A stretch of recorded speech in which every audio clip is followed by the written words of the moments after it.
যে সমস্ত সুযোগ আমরা এখন পাচ্ছি, মনে করেন আমরা duty free quota free access পাচ্ছি, সেটা কিন্তু 2026 সালে বন্ধ হয়ে যাবে না। অলরেডি অনেকগুলো দেশ অফারই করেছে আমাদেরকে, আমাদের যে ক্রিটিক্যাল মার্কেট আছে ইউ ফর এক্সাম্পল, ওরা 2029 সাল পর্যন্ত দেবে, ওরা বলেই দিয়েছে।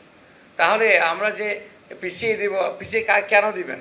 আমরা চাওয়ার আগেই তো ওরা অফার করেছে। অস্ট্রেলিয়া বলেছে ইট ডাজন্ট ম্যাটার, তো আপনারা গ্র্যাজুয়েট করেন না করেন, আমাদের যে সুযোগগুলো আছে সে সুযোগগুলো চলবে।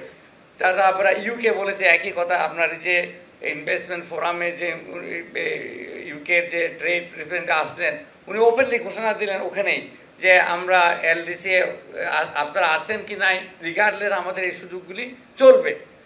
এই রিসেন্টলি আমাদের উপদেষ্টা মহোদয় চায়না গেলেন, চায়নাও বললেন যে আমরা দিতে থাকবো।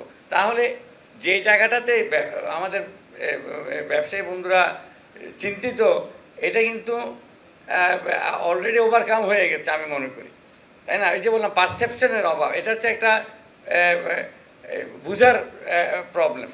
আর যে কোন কোন জায়গায় আপনি বলেছেন যে আমরা একটা জায়গায়, এটা এত ডিটেলে আমার যাওয়া সম্ভব নয়, এটা ছোটো পরিসরে যে জিনিসটা আসতে পারে, যেটা আমাদের যে নিজস্ব যে ক্যাপাসিটি আছে কতগুলি জায়গায়, ইনস্টিটিউশনাল কিছু আমাদের দুর্বলতা আছে।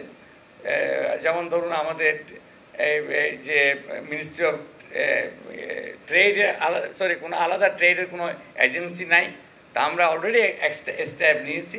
ডেডিকেটেড একটা সেল থাকবে, যেখানে ওরা শুধু ট্রেডের বিষয়ে ওরা কাজ করবে। ওরা ওখানে ওই আপনার আজকে এখানে কাজ করলো, কালকে ওখানে কাজ করলো, ট্রান্সফার হয়ে গেল, ওইরকম না। আমরা শক্ত একটা ট্রেড নেগোসিয়েটিং বডি আমরা রেডি করবো। তো অতএব আমরা যেখানে সন্দেহটা করেছি প্রথমে, সেখানে আমরা অলরেডি কাজ শুরু করে দিয়েছি। আমরা ভিক্ষার মেন্টালিটি থাকবে কেন? আমার এটা তো যে বললাম আমাদের কলোনিয়াল হ্যাংওভার, ভিক্ষার জন্য আমরা কী সুবিধা পাবো? আমি সুবিধা ক্রিয়েট করে নেব। এই যে আমরা যে এত বড় একটা ইনভেস্টমেন্ট সাবমিট করলাম, এটা কী জন্য করলাম? আমরা সুবিধা ক্রিয়েট করছি। আমরা আমাদের এই অঞ্চলকে আমরা এখানে এটা ইকোনমিক হাবের কথা আমাদের প্রধান উপদেষ্টা বলছেন। আমি যদি এখান থেকে আমি যদি সবসময় ভিক্ষার ঝুলি নিয়ে থাকি, আমি কী করে হাব হতে পারবো বলুন? এটা just ask yourself, common sense. আমি যে ভিক্ষার ঝুলি নিয়ে বসে আছি, আর ওদেরকে বলছে আপনারা আসেন আমাকে এখানে হাব করেন। আমি এখন দেবো ওদেরকে, আমার ওই সামর্থ্য আছে, আমাদেরকে বলে আমি তোমাকে দিতে পারবো। তখন তারা আমাকে ট্রাস্ট করবে, আমাকে কনফিডেন্সে আনবে ওরা, তাই না?